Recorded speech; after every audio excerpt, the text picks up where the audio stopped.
Thank you for joining us today and welcome to Conversations About Abstraction. My name is Lisa Diane Wedgeworth and I am your host today. It is a pleasure and a joy to introduce to you Carolyn Castaño and Pete Hoffecker Mejia. This is our fourth conversation and we're moving along. So I'm really excited to be here with both of them. I met Carolyn in 2016 when Cindy Ream curated an exhibition at Charlie James Gallery called This Wicked Tongue. And I had seen Carolyn around at a variety of exhibitions. We had never met, and then to meet her there was really great. And I believe she had video in that show, and we talked about her work, and it was really great to get to know her and her practice.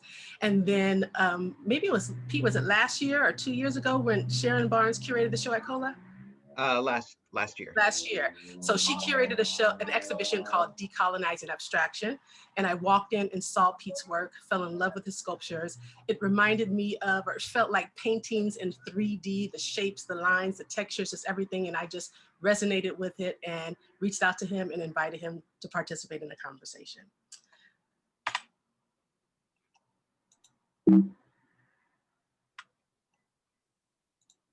So please know that this presentation is for educational purposes only.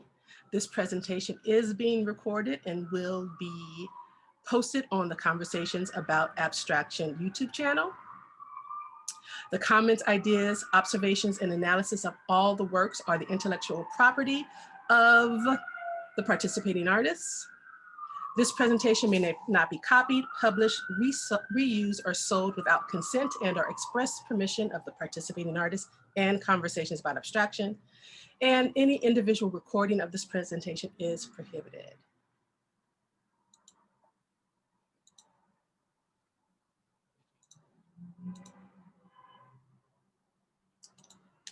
Our upcoming conversations on April the 18th, we will be hosting a wonderful conversation between Olivia Booth and Patrick Nickel.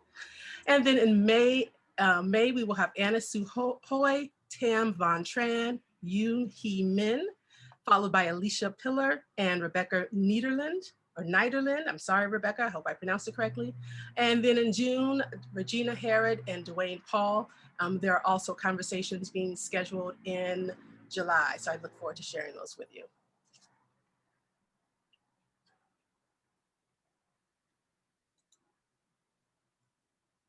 Carolyn Castaño is a Los Angeles-based artist whose work references the landscape of California and the Americas in watercolor and acrylic paintings of natural environments juxtaposed with patterns found in textiles, graphic design, geometric abstraction.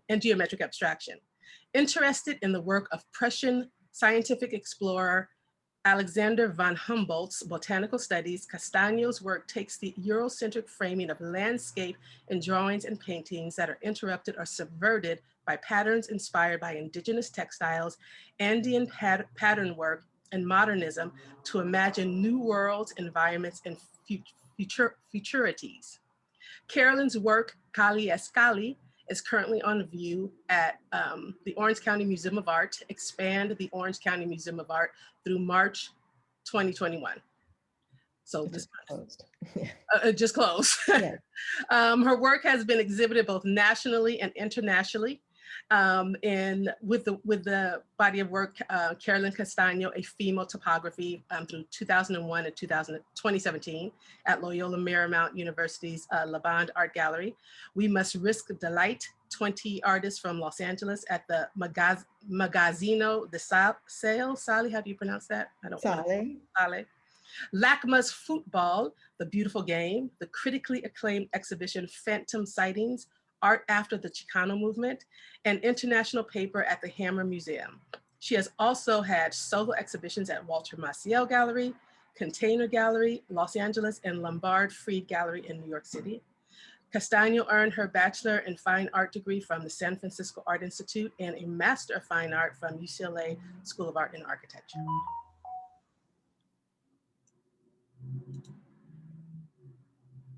Pete Hoffecker Mejia's work is engaged in the exploration and mediation of intersectional cultural identity, hierarchies of representation, and the politics of abstraction. His structures investigate the blurred points of contact resulting from estrangement, while also looking at the continuing impacts of colonialism. Born in Bogota, Colombia, and raised in the United States, Hoffecker Mejia received his BFA from the University of Memphis and an MFA from Indiana University. His work has appeared in print and online magazines such as Create and New American Paintings. He has been an artist in residence at the studios of Mass MoCA, Oxbow School of Art, and the Vermont Studio Center, among others. He is currently assistant professor at Western Oregon University. So just as we start this conversation, I just want to check in with the two of you. How are both of you doing? Well, Doing well, thank you.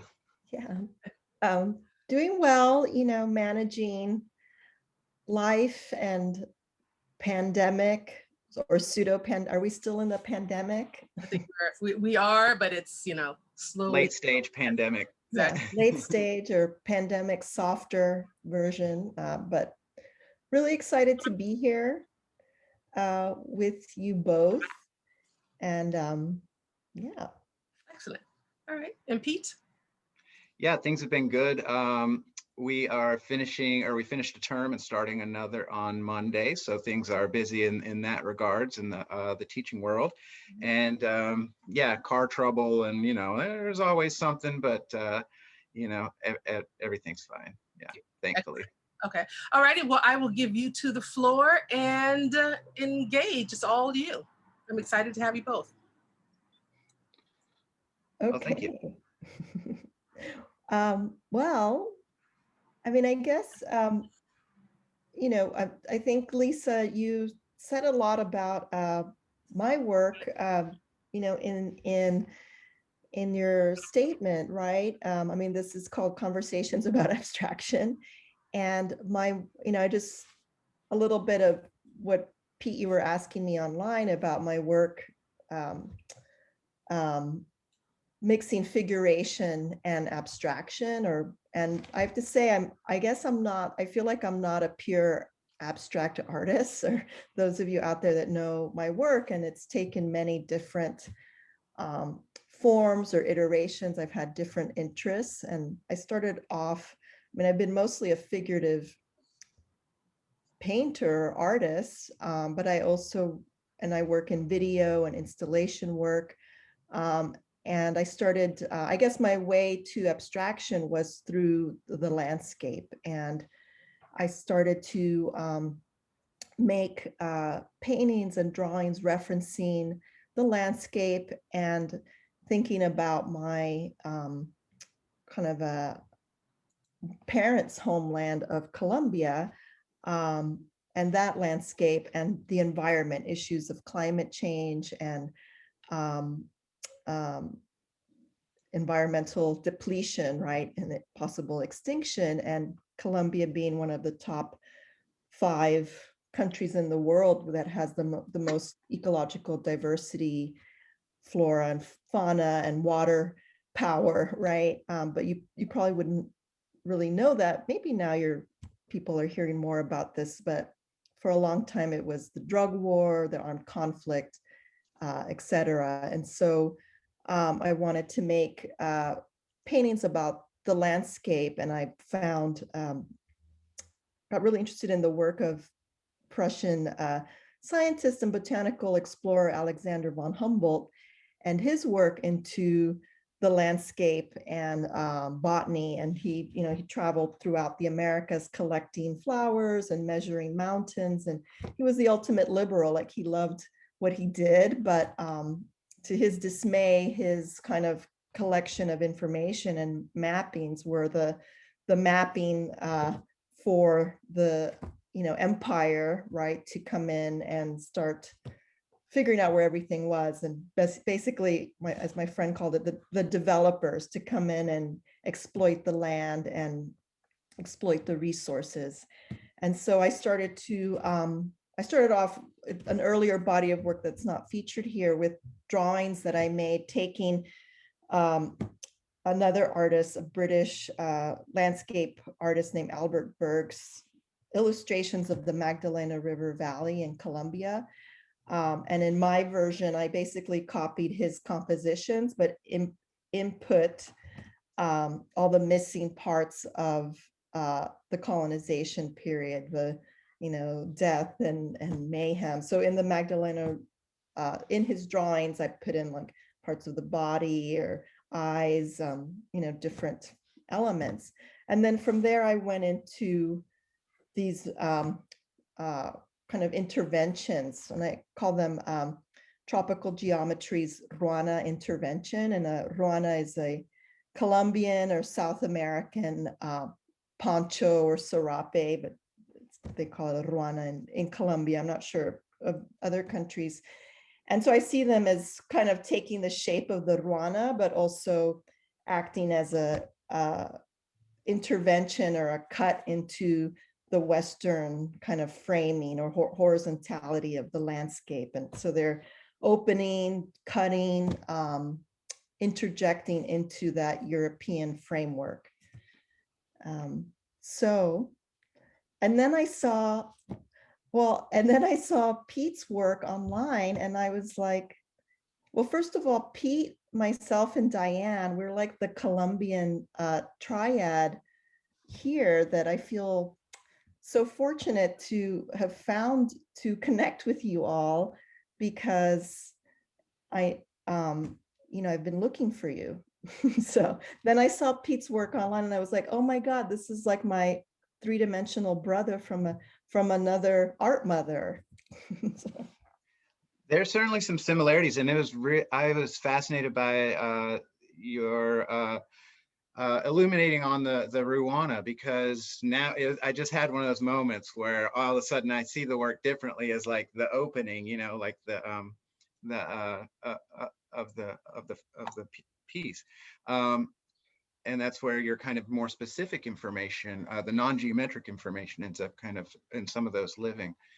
That's really unique. I actually started or came to abstraction first as a method to obfuscate. So I was actually trying to not reveal anything. When I was younger, my parents divorced and sent me to a psychologist or whatever, and I didn't want to talk to this guy about anything. I'm a pretty private person, and or at least I think I am sometimes. And so he was like, let's just have you draw, and then I'll look at your drawings and we'll talk about what you're feeling. And I was like, okay. And geometric abstraction came in really handy if you don't want to share anything with someone. So I just hand him these pieces of paper of squares and circles and all these things. He eventually told me I was very angry, which I'm not sure. There must have been some angry squares in there. But point being, and I say I'm private, and then I start things with way too much information. But abstraction for me was originally how to kind of hide. And then I sort of moved into painting, kind of more like collage, kind of sort of based things that did have figurative and landscape elements. When I came to started working academically, I guess, so to speak, I got exposed to a lot of I was already kind of in love with geometric abstraction. My dad's a musician. A lot of the old 60s jazz and some classicals records have really colorful art on them. But anyway, and was familiar with some work that way. But I kept seeing work that I was just kind of in love with, but it was also sort of a mystery to me. And that was an analogy to a lot of the, or analogous to a lot of the weavings and cultural items that my parents brought back from Colombia. And so there's this like kind of distance, both in geometric abstraction and kind of in my relationship to the woven works of my homeland, that is kind of is very palpable. And I guess I'm kind of intersecting those distances. Materiality plays a really strong role. And I also feature flora and fauna to a certain extent, except they are almost always artificial. It's kind of another metaphor for estrangement from the land, right? It's something that is very referential to the land, but obviously quite separate from it. So, And then there's just a lot of, I think, similarities in our kind of approaches and melding of different geometries. Mhm. And I also really like, not to jump into content, but I really liked in your statement that there was a sentence of like, and I might be getting it wrong, like imagined futures or futurities or something to that effect. And I think that's really rich because one of the things that I think the work does, almost like the practice, not individual pieces, but the studio practice for me is kind of a, yeah, it's very much about creating a space that is kind of a space of mediation. And sometimes that very much involves the past. And more often now what I'm trying to do is kind of make sure that there are futures, projected futures in this visual information as well. Yeah, I mean, I see in I read somewhere in like a statement or a blurb online about your work that it said something like limits and disrupts the grid. And so I thought that was, can you talk about that? I mean, I thought that our work has a little bit of that in common as well, but can you talk about that? Yeah, sure. I'm especially attracted to, modernist geometric abstraction, and the kind of all areas are of that. We're focused on that kind of alignment with the grid. You have and that grid is a structure. That grid is, you have even, like what's oh man, contemporary painters doing so as well. I'm trying to think anyway, examples, but the idea of this kind of structure being, something that is, I know I'm actually teaching, one of the courses I teach uses a text, which there are parts of I don't like because they are so based upon this kind of rigid modernist visual structure that it makes sense. I guess a lot of what I'm doing is aping and imitating. And so, but hopefully recontextualizing some of the kind of classic gestures of that, of the rule base. And so, there's this kind of decided effort to engage. Also, I just have a little bit of a design mind. So that's kind of like the simple answer, right? Like my brain kind of has this, and I'm a little OCD. So if I'm, at a dinner table with you guys, all the salt and pepper things can be all lined up, and I'm going to nervously fidget with packets of stuff until I find their right place. So there's definitely a lot of that I think is kind of ingrained, but it's that the idea of kind of emulating this kind of Eurocentric rule-based kind of visual structure, and then interject, which is also thought of as kind of lofty, academic, and universal, and then kind of having it collide with the vernacular, the local. My works are in concert with the hands of others. So as a found object artist, I'm not just utilizing, like here we have like this desk and lamp, or a dresser and lamp, but also woven textile pieces, some of which, have sincerity, and some which, some are like Hobby Lobby, what do you call that, kind of approximations and romanticizations or whatnot. And the textiles, I feel, do attempt to break up the grid. Some of the kind of the organic, artificial plants, however organic that is, they also, I think, do that to a certain extent, or at least, work with their own pseudo-natural geometries. So it is important to me, but it's also because both the things I'm referencing are lined up on that grid as well, which I see in your work. And there's also, I think, in both of our works, this idea of layering, multiplicity, and that I think is an interesting similarity as well.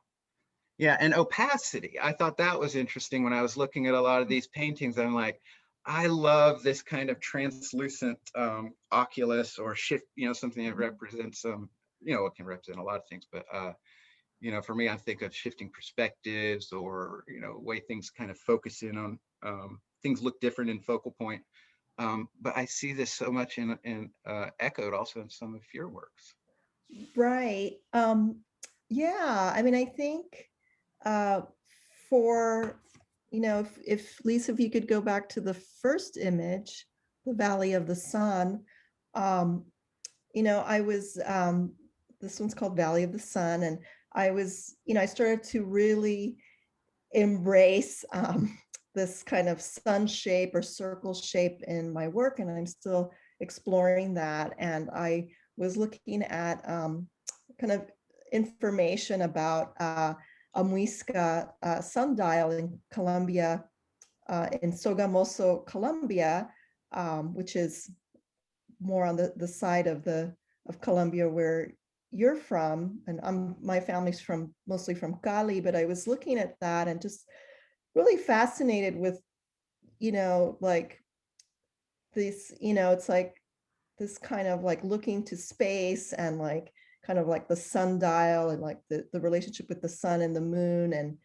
and kind of using that, right, as a metaphor for today, right, for the environment, for the landscape, but also for ourselves. And in the one called Mundos, also, right, the circular shapes become almost like scientific illustrations, right, where in those kind of old school scientific journals or books, like the circles are like highlighting like parts of the body or parts of the flower. And so in your work, like the circle, what is it? What are you thinking with the circle?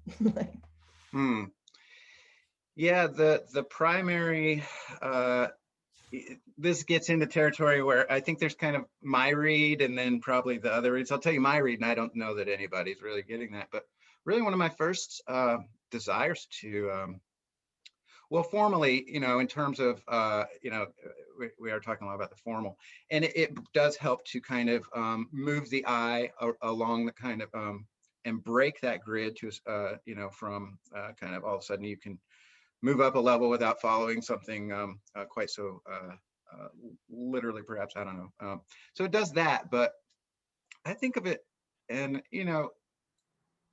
as I think of it as a womb in a way. So it's a little like heavier than it probably ever reads.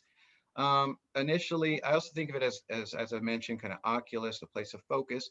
But my real reason for using the circle is as a reference to my biological mother, but in a obviously a very veiled way. But that's my initial. A lot of my material choices have these kind of allude to content.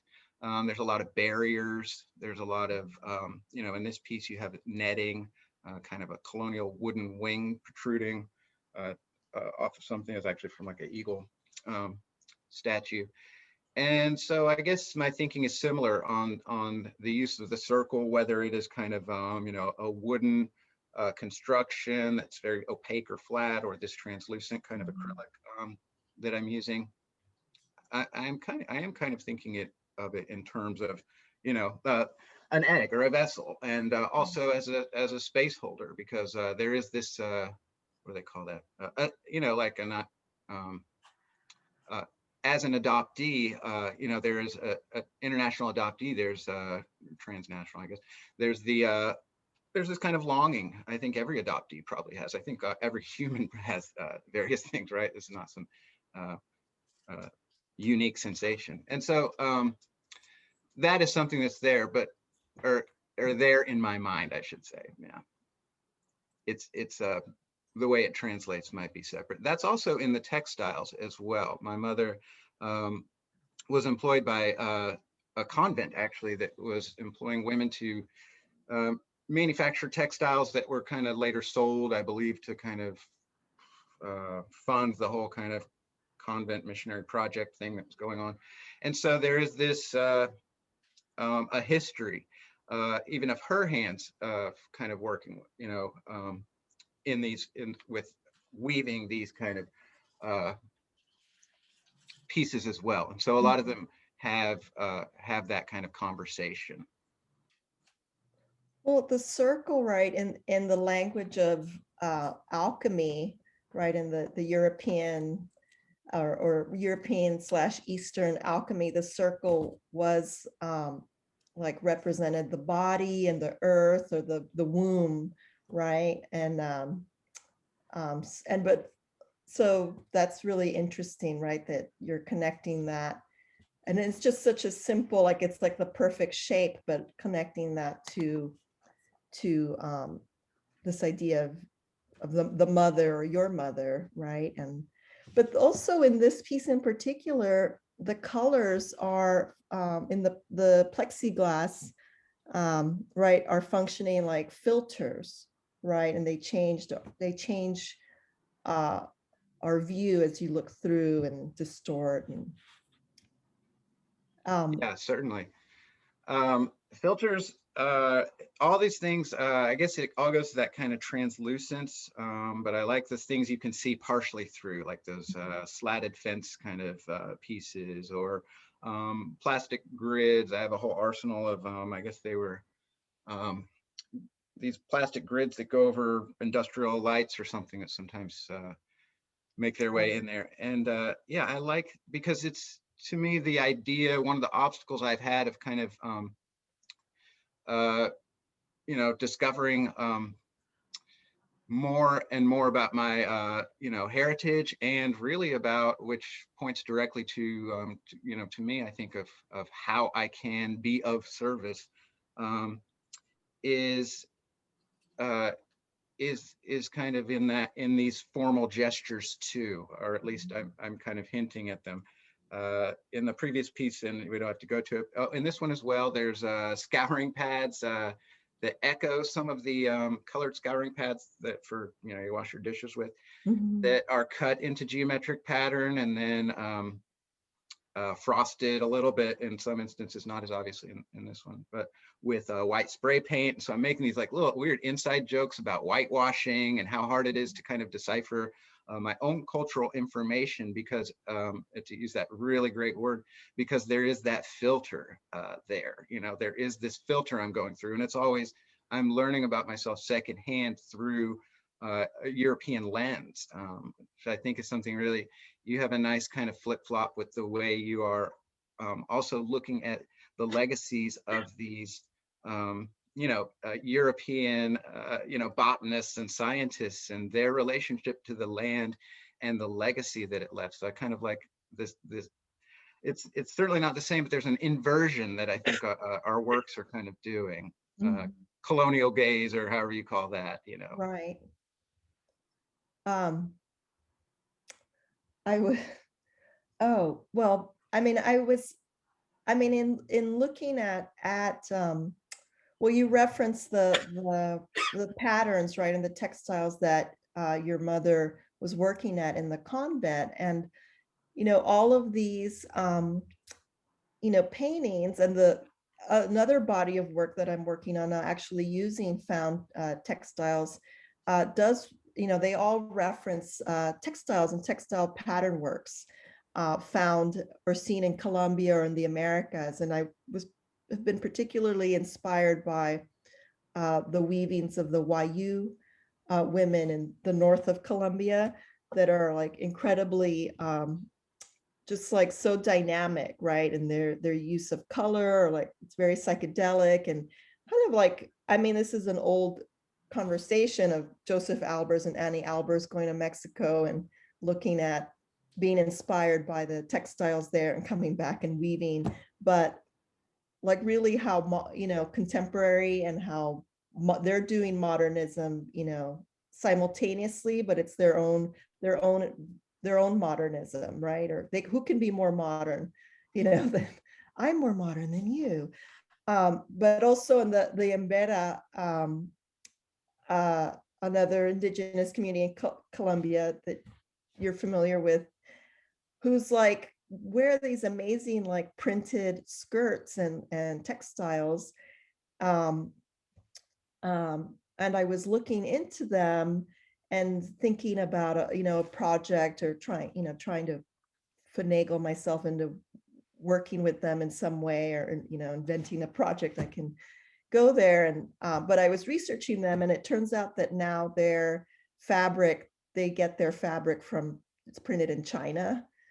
And just how, I mean, all of in this information and output and identities are also imbued in capitalism. And even though they're holding on fiercely to their their communities or a piece of land or their cultural practices, they're still have a cell phone and maybe getting their prints made in abroad.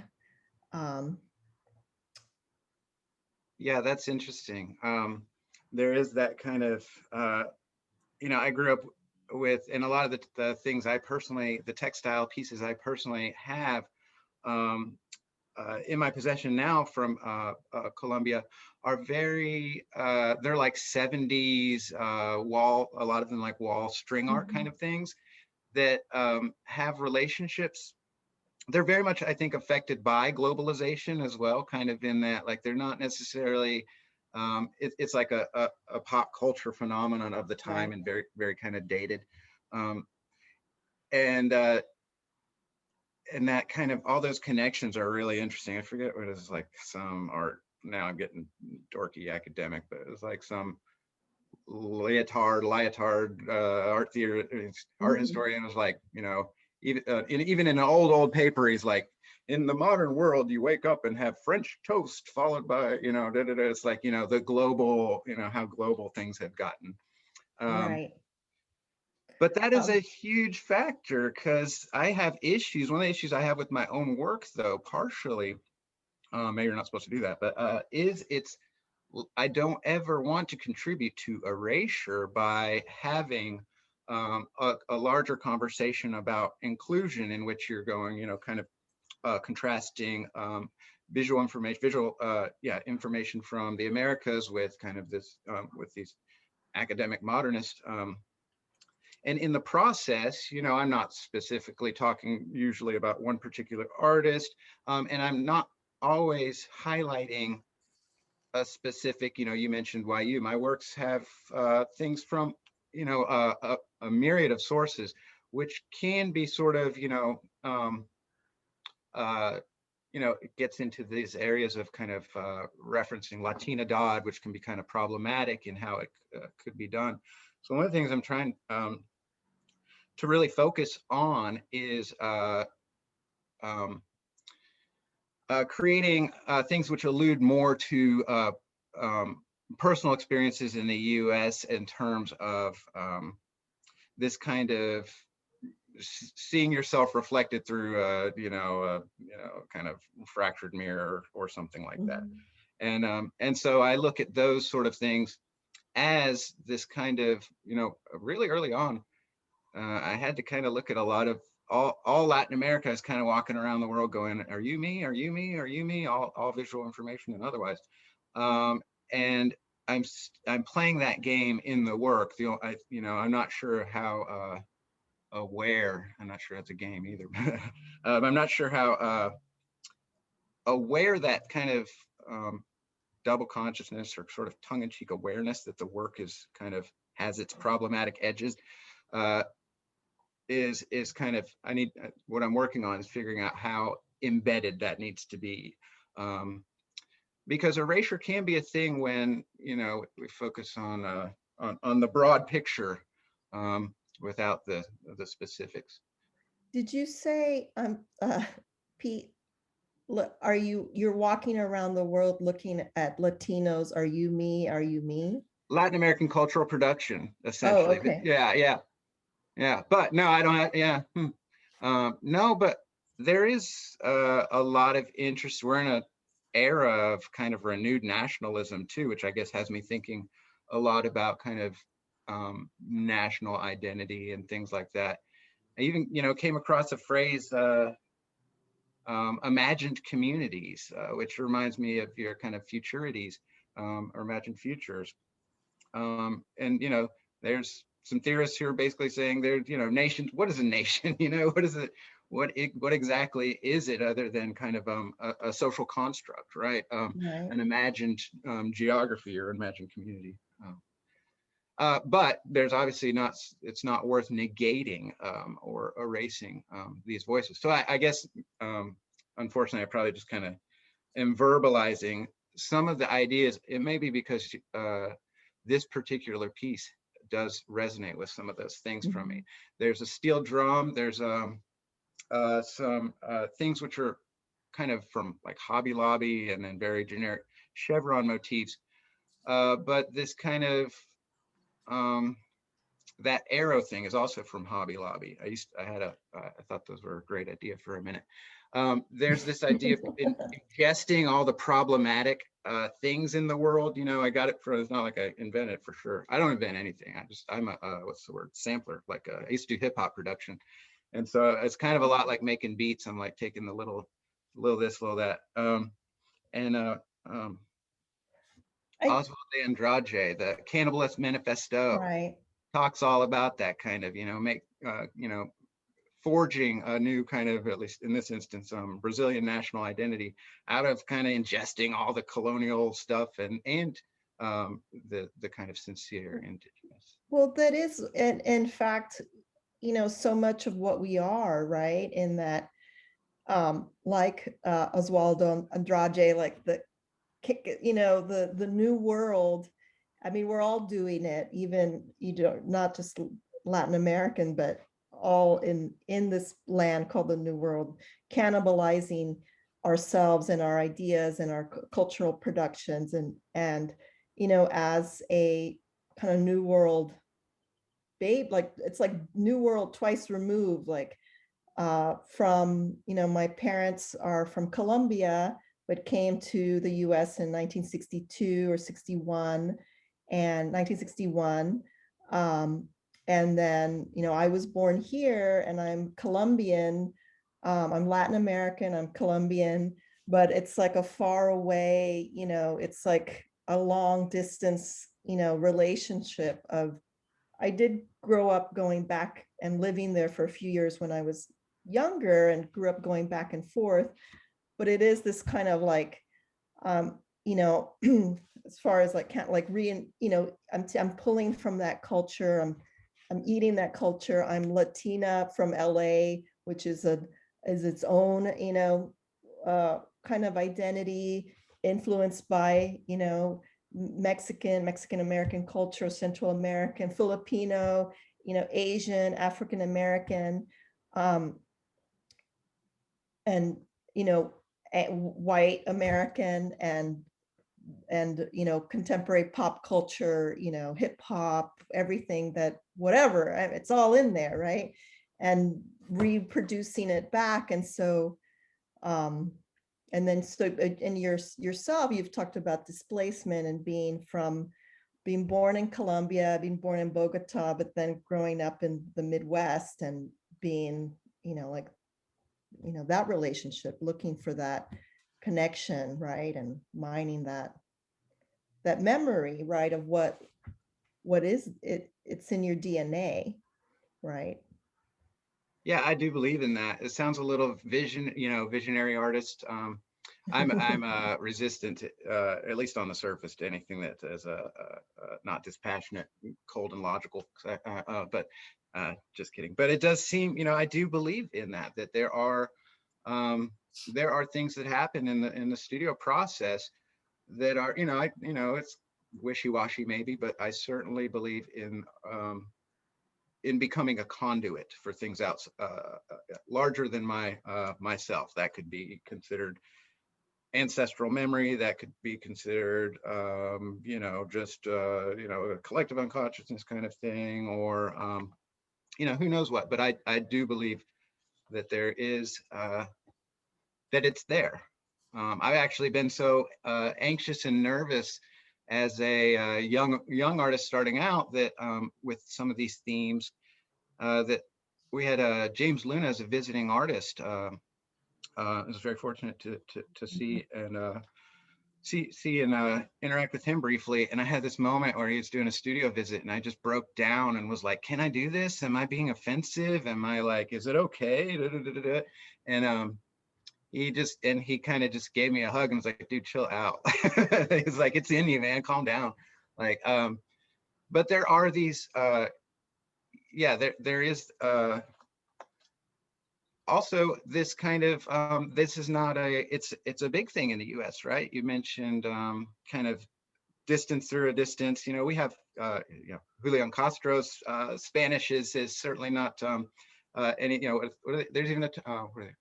Pocho Spanish, AOC, similar thing, so a lot of the voices, or at least, there's just kind of mainstream political voices, but more often than not, I think it is kind of how things are moving the conversation forward, and what they're doing. There's no litmus test, although I have certainly encountered people who I don't typically call myself a Colombian American artist. I put that information in there. And my connection to my indigenous parents is so distant that I don't, I put the information in there, but I don't say indigenous artists. And I think, but I've been told by people, I've met Latin Americans who said, "You are not Colombian." Like someone will introduce me as, "Oh, this is my friend, this Colombian artist." And they're like, no. And I'm like, okay, so there's certainly resistance. Who says you're not Colombian? Oh, other Colombian artists, mostly older. I do think, and I do think it's a whole nother conversation, but differences like just how there are, the younger generation, obviously sometimes, weird combination of words, sometimes is more liberal than their conservative elders, and there's kind of cultural things that can happen too, just like the resistance to terms like Latinx or Latin. So I have certainly met people who are gatekeepers, right? I think that's what causes a lot of my own personal anxiety. But I mean, I think, I've felt the same way, right? About, am I Colombian or am I American, or what am I, and if, and so I asked a Colombian artist friend of mine. I did a residency in Medellin, Colombia, about 7 years ago now. And I went to Medellin, is the second largest city in Colombia, where I have no family. And so it was great because I could just be with my peers in that sense. And there is a way that when I'm there, that family or others, treat me like, oh, they call me la gringa, or the gringa, or the American, girl. But I asked my friend, who is a Colombian artist, but he grew up in Miami too, because his family had to move because of, problems with the conflict, or violence due to the conflict, the armed conflict. And I'm like, am I Colombian? And he said, yes. He said I was Colombian, so I'm taking his word for it. But there is a way that the old guard, and this happened a lot with, like, Chicanos, and feeling like the Mexican, from Mexico, we're not accepting them as Mexicans. And so, I think the old guard, maybe older, I don't know, who knows, but I think that you are what you are. Yeah, you're Colombian, but you're not totally Colombian, and neither am I. There's also that kind of, with everyone, this friction between transmitted, what you transmit about who you are and what you receive about who you are. And I think that's kind of one of the things I like about being able to have a studio practice, is it gives me a place to kind of to work those out. And it doesn't have to, the beauty of art, it's that I think it's a James Baldwin quote or something. It's like, artists, the question or something is not answering any questions. And I like that. You don't have to, A plus B equals C. You can create, lots of, it's a complete. There's that subjectivity, which also allows for emotionality and different kind of positionalities. Lots of IT, yeah, too many suffixes there, but to be worked out. I kind of realized the time, and I guess would there be anyone out there, if you guys, I don't know if we want to do like a Q&A, if there's any interest in that.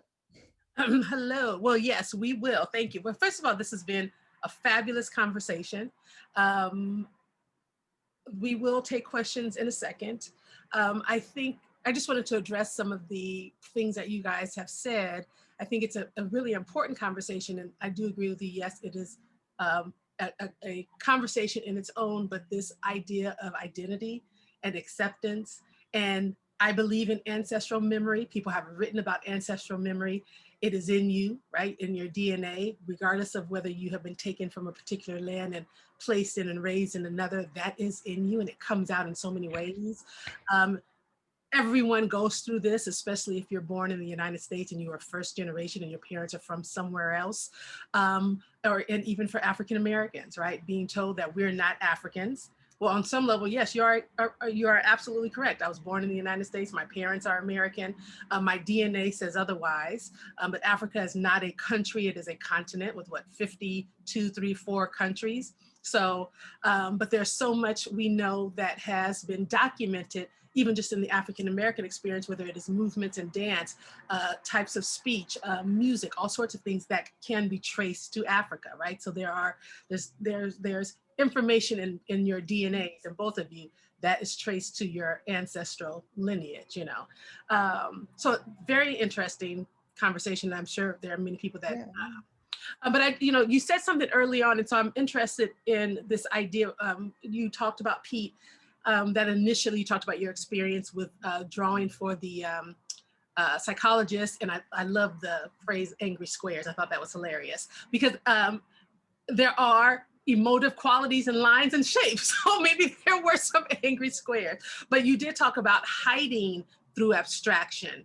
And if you could just talk about that a tiny bit, and I guess on an intellectual level, I'm thinking, okay, representational work, it's very clear. We know what it is. We see a person in let's just say a dog, we know what it is, but I'd love you to talk about a little bit about hiding through abstraction. And then also versus the reality of revealing. Both of you are revealing yourselves through abstraction with the materials that you're employing. And I just want to add one more thing before you respond. I keep, as I was putting the presentation together, I kept seeing scouring pass, and I'm like, where? And then it was finally, as I looked, I was like, oh, the shapes, he's cutting them and putting them together. So one of the things that I love about both of your works is that really making time to look at it and discovering all these layers and these other things that, if you look at it quickly, you can easily pass. But if you can talk about the hiding versus revealing for both of you, if it relates. Sure. I guess I can start if you don't mind.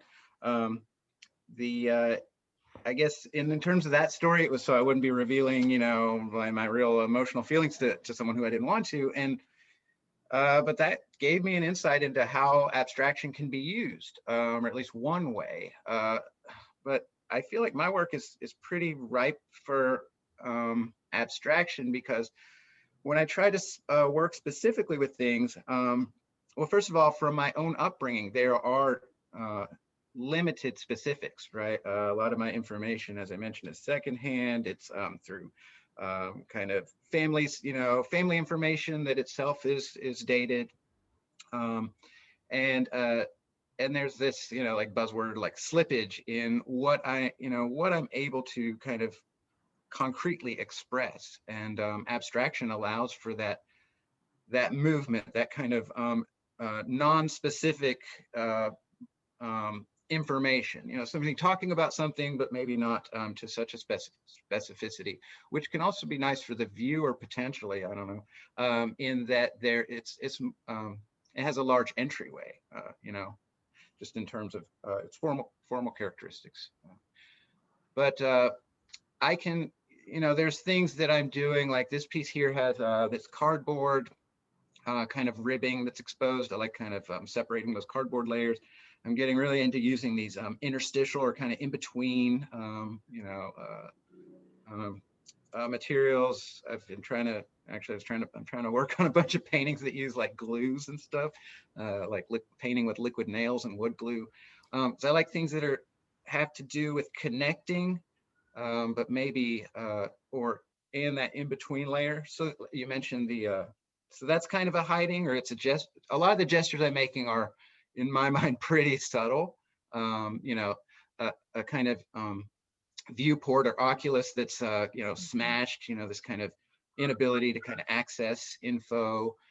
I already mentioned the plants. So tape is kind of one too. You know, I really love Daniel Buren, the lines, but I started envisioning this push-pull between foreground. Okay, now I'm not even talking about hiding. Sorry about this. Oh, no, you're good. I have tangential brain. You just ask my students, they'll be like, why are we talking about Star Trek right now? What? But anyway, I think a lot of it happens through creating things that I think a lot like Carolyn's work have this kind of macro, micro, and can reveal through time, hopefully. I really like the ways there's, you know, the similar analogy in Carolyn's work that I see is in how there's some parts of the flora that's very detailed and painted with you know, that you know, so you know what you're looking at. And then there's other parts which, you know, in some of the works get really atmospheric and kind of washed out, and there's hints of that specificity. So there's kind of this dissolution or something that's really nice that I see happening. Abstraction just seems like the vehicle to talk about uncertainties. I have a very concrete idea because I'm kind of focusing a lot on the identity aspect of the work. It's, you know, really kind of about these hierarchies of representation and whose voice gets, you know, you know, is the loudest in the room, and kind of questioning that. My background tends to be, and this is something I'm working on as well, just more the impetus and certainly relates to my material choices sometimes, but I'm trying to make the work kind of have a broader than just me sort of thing. And abstraction allows me to do that too, because then it's not like I'm not painting self-portraits, literally. Carolyn, Yeah, for me, I mean, I think with these pieces that you're highlighting, they're from a series called Ventanas, which in Spanish means windows. And it was really the actual, the beginning of working in using this strategy of the landscape with the geometric abstract patterns. I made this for a project that was at the airport, and I was thinking about, you know, travel and windows and kind of this feeling of looking through, you know, at the airport when you're looking through the windows, looking out, and this feeling of expectation, or looking at the landscape and where you're going. So that was like one, you know, kind of idea, but what it really created was this opportunity for this intervention into the paper and the rectangle, right, of the paper. And I started to, even before this, I'd been using tape as a kind of compositional tool, right, an aid to help me break up that frame. And so then looking at Pete's work, I'm like, you're using tape too. And so I'm like, this is very interesting. But the tape allowed me to kind of create more dynamic shapes on the paper and to create these kind of openings, right, or ruptures into the paper and see kind of like almost like create like a painting within a painting. And because like the center, the part on the right is watercolor, right? And so like the tape allowed me to block certain areas and kind of contain it. And I liked what it was doing off of the white, what was left of the, you know, the white stripe of the the paper, and it was like, whoa, I really like this effect, and it almost became like stained glass, or kind of playing with the framing, right, of that rectangle. But I just wanted to say about Pete, your things in your work, the way you're layering the shapes, like it reminds me of marquetry, right? Yeah.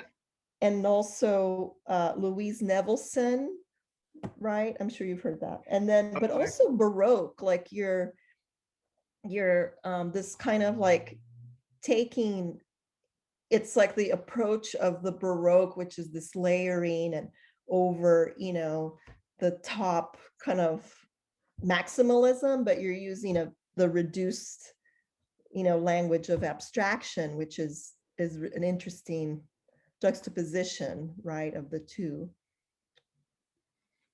Yeah, I came to the tape because of just thinking about trying to do something on the wall behind pieces. And then I mentioned I like to look at a lot of probably too much art. Sometimes I have some peers who actually don't look at a lot of work when they're working, which is interesting. Maybe I ought to try that out sometime.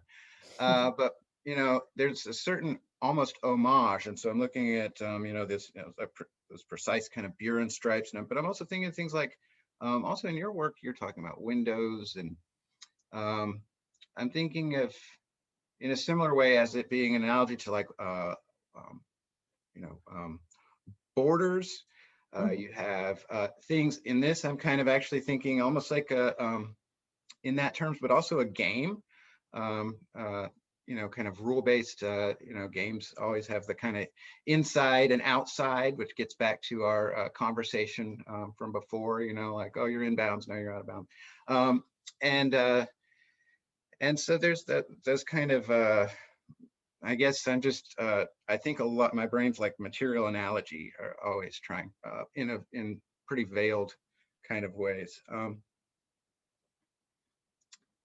Yeah, so that's kind of how the tape came about. I think that's a funny coincidence in our work among many others. My work's really, you know, Lisa mentioned it, like painting in 3D. It is very planar, and I think of them kind of like, or a lot of the works is kind of like pop-up, almost like pop-up books, you know, pop-up paintings.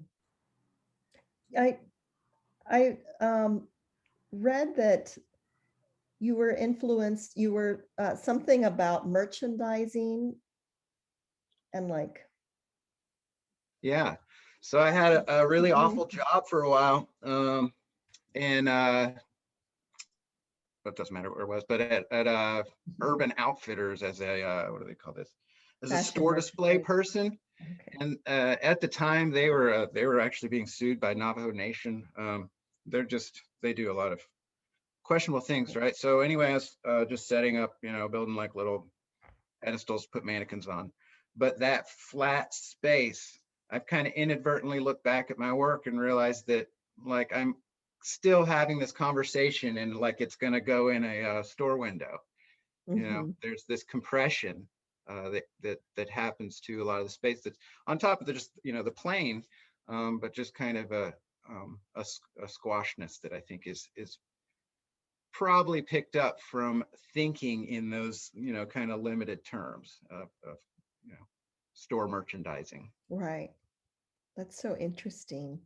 But we're all store merchandising in a way. We'd love for you all to submit your questions. Do you have any questions? I'm sure you do. So Jonathan Christensen Caballero first said that he could really relate to this conversation, and to thank you for it. But then he says, I love the idea of material analogies. Pete, could you talk more about the material choices in your work? New, used, vibrant paint versus natural tonalities, construction materials versus craft store goods, etc. Yeah, there's, so, you know, there's that kind of push-pull. I think of my work as a kind of study of contrasts. And so there's this kind of push-pull between the almost plastic colors, you know, these like plastic pinks.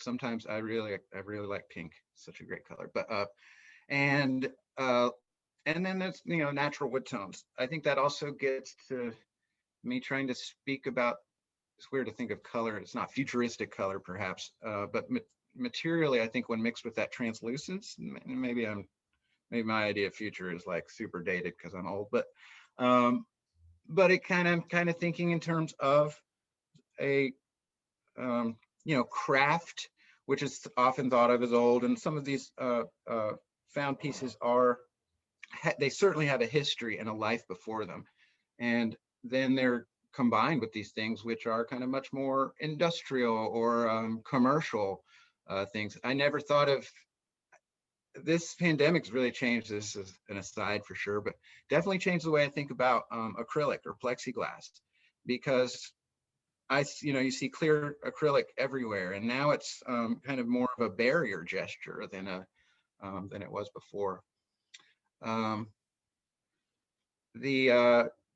Like on the floor of this one, you have that construction grid, the construction barrier. And I've worked with this before. I really like the material just because it's a, you know, ready to go grid, just but it's referencing these ideas of progress and development, land development, and of kind of corralling, of territorialization. And so there's those kind of ideas that I'm thinking about when I bring in kind of more, I also think of city color too, the color of information that's around us a lot. So that's where maybe some of these yellows pop up. But anyway, there's, I think, some nice analogies in the way, really like the way Carolyn's work is using color as well. And one of the things that's been so surprising about the ability to do this talk is just the way that there's a lot of kind of unique kind of things lining up within both of our works. To me, that's really fascinating, and probably speaks to, you know, these experiences and the way that we're manifesting them visually. I hope that answered the question somewhat. We have another question here from Marley 047. I love the common colors in both of your works.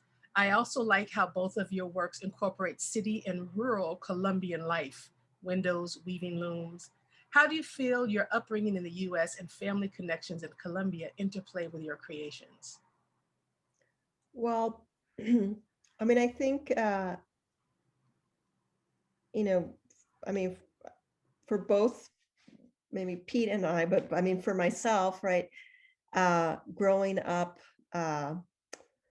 I mean, I think, you know, growing up with my family, Colombian, and with the music, the language, the customs, traveling back and forth, has definitely kind of like colored the way you know, I think, and like what I'm interested in. And I think, like, I mean, Pete had mentioned this word displacement before in his, sorry, I'm getting like cold in my space. I'm like, what's my brain doing?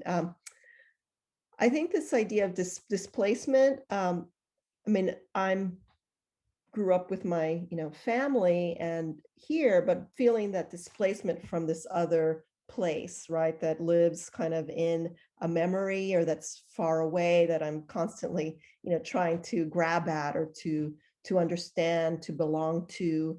And so with this work, I'm, you know, thinking about the land, about the environment, and referencing the, you know, the imagery and the landscape and the flora and you know, plant life from that part of the world, as a kind of a broader metaphor connection to conversations about the environment. And then in my more recent project, this show that just closed at the Orange County Museum of Art, curated by Cassandra Koblenz, called Cali Escali, is definitely, you know, connecting more with this idea of connecting to my family and to migration and displacement, The name Cali Escali comes from a popular phrase in Cali, Colombia, where my family is mostly from that part, which means there's no other place like Cali, or kind of like no other place like home. But in my kind of version for this show, I'm connecting Cali to Colombia, to Cali, California, and kind of making this psychic connection between the two, and thinking about the way as a immigrant or child of immigrants live simultaneously in these two locations. And the show used my landscape paintings with photographs from my father's archive, who he took photographs of and collected from family members photographs, from the late 50s through to 2013 when he died. And really, I mean, they're just the family, right? But they're really a document in a way of life in Colombia and life in the States, of LA in the 60s, 70s, and the 80s, and just kind of a little bit of like immigrants were people too, but it's kind of pointed me in this direction of maybe more specificity, of kind of bringing it to really maybe to questioning, like, or this displacement or this identity of living within two places, or the two places are really in my mind, right? Or so I think that's how it's colored my work, and will probably for a long time. Pete, did you want to respond to that, or I can go to the next question? You're muted. Oh, you're silent. Yeah, sorry about that. I can just briefly to say that I think that what has my connections are limited, and that I think that has been an influence in and of itself. There's that, that's a really beautiful term. It's Portuguese, I believe, and I might be saying it wrong. Saudade, that's kind of like missing something you don't necessarily know, but it's like super rich and strong. And I think that's, that would kind of be, if I had to, in one word, sum up my experience of living in the US as Colombian born and how that's affected my work, I think it'd just be that word, because I think there's a lot of that in the work. Okay, we have one more question here. And this is from Alonso Pantoja. Thank you both. This has been really engaging to hear. I have a question for Pete. Maybe you talked a little bit about this, but could you talk or how you think about bodies in space as they engage with your work? Yeah, wow, okay. A good question. I think a lot of it has to do with, or I think it starts with when I'm making my work, sometimes I'm making the work on the floor rather than upright, how most people experience it. And then what happens is that it becomes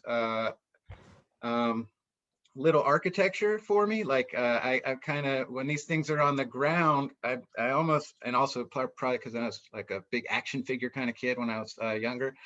When these are on the ground, it's like those kids, kind of like a world where I want to, I wish I'd hung on to my old action figures so I could set up like a little. So there's this shift between, for me, that I see between this kind of macro, micro, like if I like to shrink myself in my head and kind of walk through the work. In that sense, it becomes a little architectural. But then, in some of the kind of in the round pieces, they are still very frontal. And that is, I think, clearly conveyed to the viewer, but they are, there is, the works are developed in the back. It's just kind of presented to kind of be more congruous, a lot of times line up in the front.